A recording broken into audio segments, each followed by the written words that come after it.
The Singapore government has rejected claims that Mr. Lee Hsien Yang and his family are victims of political persecution, calling it without basis. This comes after Mr. Lee says he's now a political refugee seeking asylum in the UK.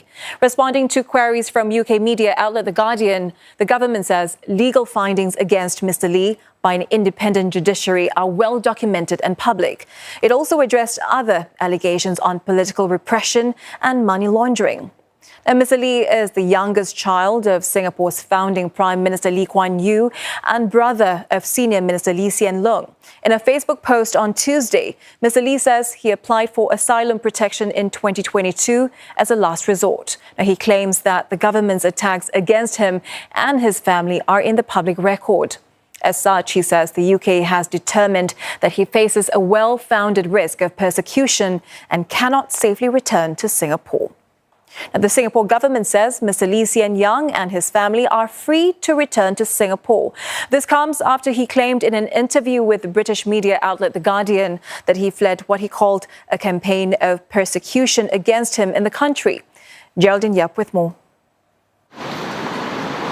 Refuting claims that professional disciplinary proceedings against Mr. Lee Hsien Yang's wife were baseless, the Singapore government referred to findings from the proceedings back in 2020. The court had found that Mrs. Lee Swet Fen, a lawyer, had acted with complete disregard for the interests of the late Mr. Lee Kuan Yew in handling his last will and blindly followed the directions of her husband. The government adds that the court had also found that the couple had lied under oath during the proceedings. The police had asked the couple to assist in investigations in June 2022.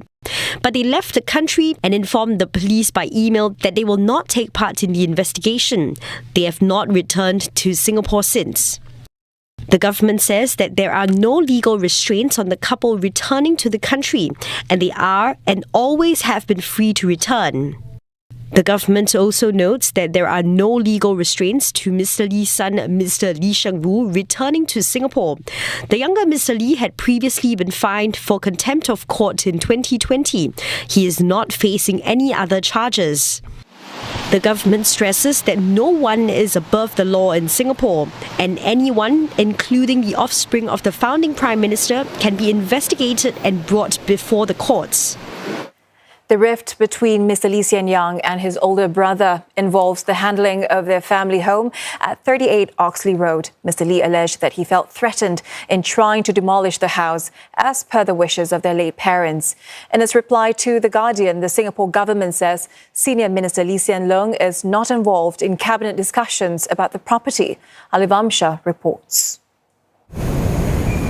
Mr. Lee Hsien Yang and his elder sister Dr. Lee Wei Ling had previously accused their brother SM Lee Hsien Loong of abusing his influence in government to drive his own political agenda.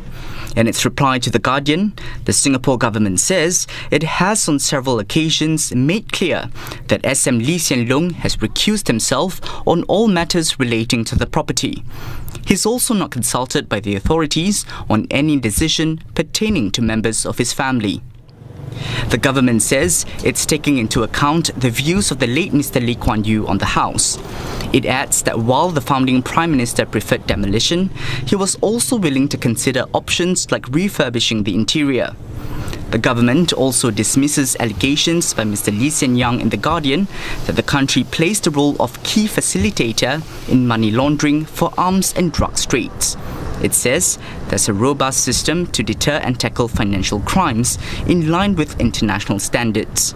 The government points out that the island state is placed fourth globally in a recent World Financial Centers ranking, behind New York, London and Hong Kong.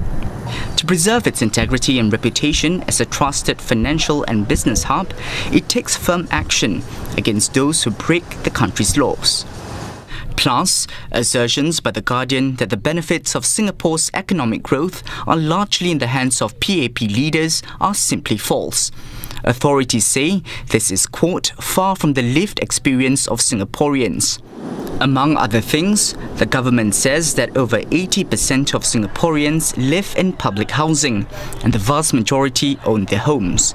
The country's income inequality too has also improved in the last 20 years due to policies that redistribute wealth.